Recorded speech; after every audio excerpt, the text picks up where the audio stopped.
A question for you, Thomas. I know you have quite an overview of Caribbean literature and French literature. What do you think about the contemporary Haitian scene, and how does Dominique fit in? Dominique is very sui generis. I mean, he's his own voice, and there's a number of very unique voices. There was an article in today's Le Nouvelliste, which is the daily of Haiti, that puts him in line with some of the spiralists, and I don't necessarily agree. You know, the spiralists turning in circles, and I think that one thing is important to understand with Dominique, which is different from a lot of other writers, is especially his background, which is very strong in Protestantism and very strong in Voodoo. And so you very often have Haitian writers that are from the Catholic tradition, or perhaps Voodoo and Catholicism. And I think you have a sense of mysticism and religion, Eastern religions, that I don't see. I mean, Franquitienne has some of the mysticism, but it's almost self-mysticism. And I think Dominique is much more into the wider picture. And he's also all over there. Like a lot of people are jumping after fame and all. There's a lot of competition in Haiti. And Dominique, perhaps because he's a journalist as well, I don't know, he's not there chasing after stars like a lot of the others are. Should we maybe go to some questions? Do you have a question or comment or something to ask or to say? Yes. Has this play been staged in Haiti or elsewhere? Ils l'ont joué en Haïti, ce texte? Ou ailleurs? Ah non, ça n'a pas été joué en Haïti, ça a été lu, mais ça n'a jamais été monté comme... It's been read there. It's been read there, and Ça a été lu. This might be bringing it down a little, but I'm curious if the friend that suggested you should like this, I mean, knows about this play. Ton ami qui t'a dit que tu ne dois pas aimer Toussaint Dessalines, est-ce que cet ami-là connaît le texte? Non, à l'école, les profs font un choix d'abord avant leur cours d'histoire. Le professeur arrive dans la classe et dit « Je suis l'ouverturien » et l'autre dit « Je suis Dessalinien ». Moi, mon premier prof d'histoire, c'était un ouverturien et j'ai été sous son influence. He says professors, when they come into class, they will either say I'm a Toussaint Louverture fan or I'm a Dessalines fan. Your professor was a Toussaint Louverture. Était l'ouverturien, mais mon camarade de classe était de la région de l'Artibonite, la région où a pris naissance Dessalines, et le Grand Nord, mais l'Artibonite aussi. Alors, et comme pour être vertical comme haïtien, il faut être dessalinien. Parce que Toussaint, c'est le précurseur de l'indépendance, mais c'était aussi un personnage double, parce qu'il était à la fois dans le camp français, dans le camp espagnol, tout ça, alors que Dessalines, c'était le radical, c'est lui qui a poussé jusqu'au bout la guerre d'indépendance, donc c'est plus digne.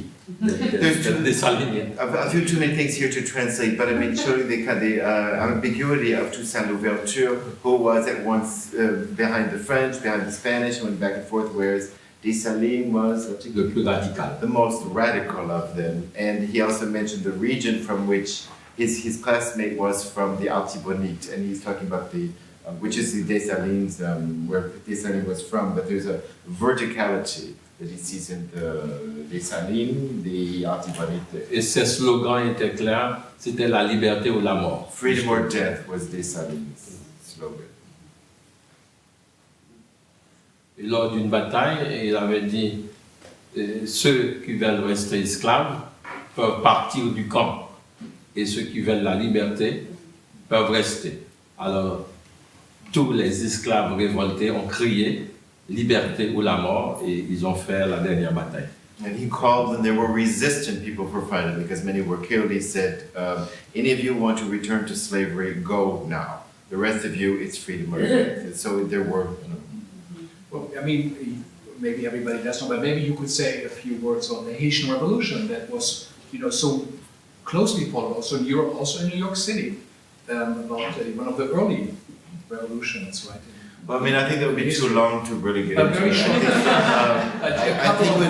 I think relative to the play that is interesting, which is linked to an exhibit that was at the New York City Historical Historical Society, Society. which was an interesting exhibit because it did bring together that triangular, those three revolutions, the French, actually the American first, and then the French and the Haitian, that are all very much interlinked for many reasons. And I don't know, I think I teach Haiti, and I think for me it's very important for people to know the importance of the Haitian Revolution. It's a defining event of the Western Hemisphere and really of world history, but I think that would be too long of a history I think Crête-à-Pierrot is an interesting thing, especially because it's a site that sometimes even Haitians don't know, because it was ultimately a battle that the Haitians lost, but they had killed so many French during that battle that, when the French took the castle, the fort back,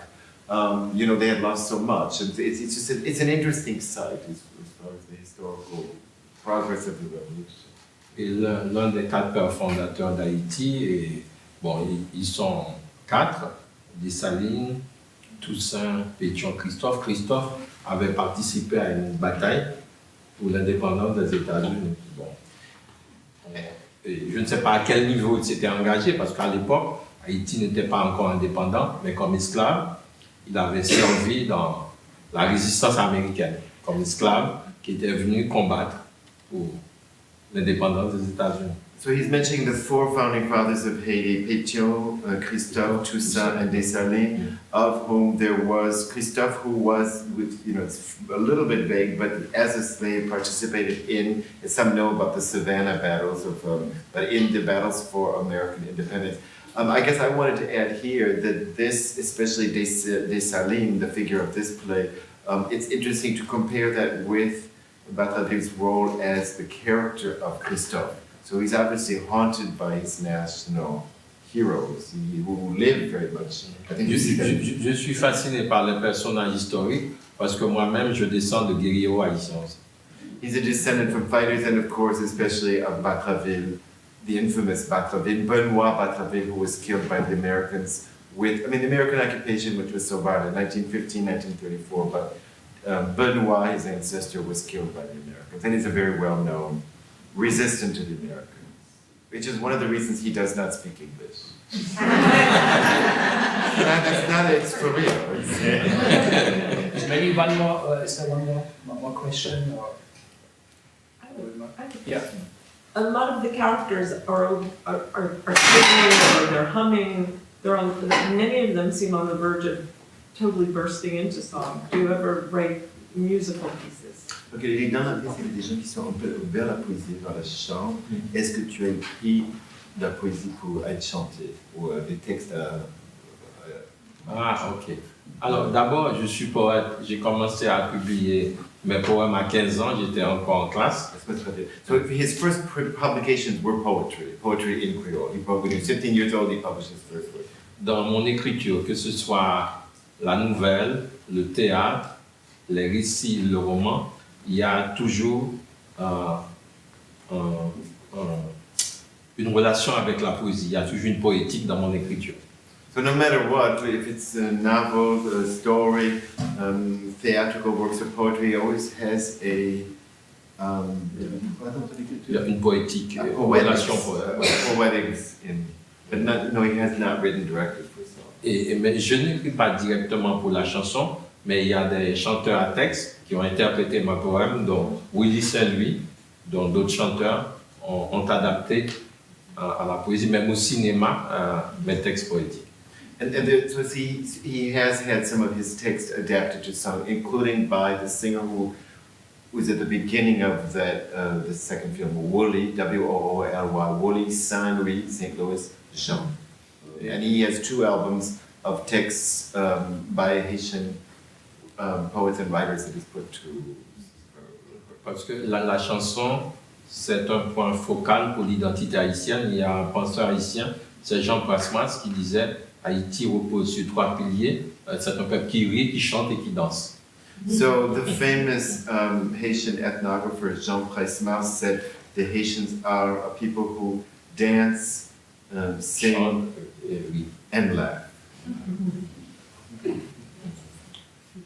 So I think we'll say thank you because we have to have a Yes, turnover for and the next thank you reading. for So the thank you, Seagull Thomas. Theatre Center Thank for you. having us. And thank you, Dominique, for flying in from Haiti to here. I think it was a wonderful reading, really highly, wonderfully directed and great actors. Also to hear the poem in the translation, but then also in the film narrated. It was quite a wonderful contribution to voices from around the world of literature. So thank you so much.